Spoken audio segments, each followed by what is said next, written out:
බලන්නකෝ මම අද මොකද්ද කරන්න යන්නේ කියලා.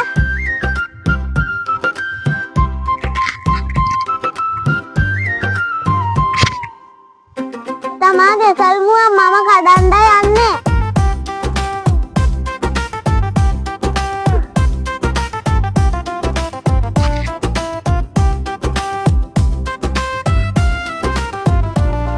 වතාවන කඩනවම.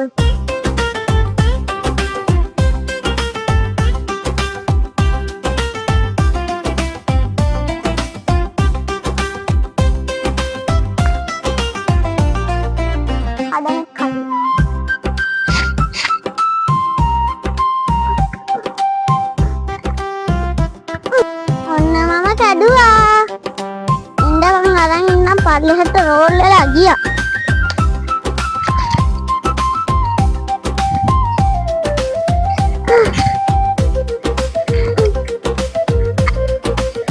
අපි කැලේ ඇවිත් ඉන්නේ.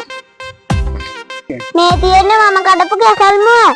අද අපි මෙව්වගෙන් කෑමක් හදන්නයි යන්නේ. මෙව්ව හොඳ ගුණ කෑම. අද ගෙදර ගිහින් අපි කෑමක් හදන්නයි යන්නේ. ඔයාලත් කැසල්මුව කන්න කැමතිද? බයි. මං ගිහින් එන්න මගේ පේජ් එකත් ෆලෝ කරගෙනම යන්න. බයි.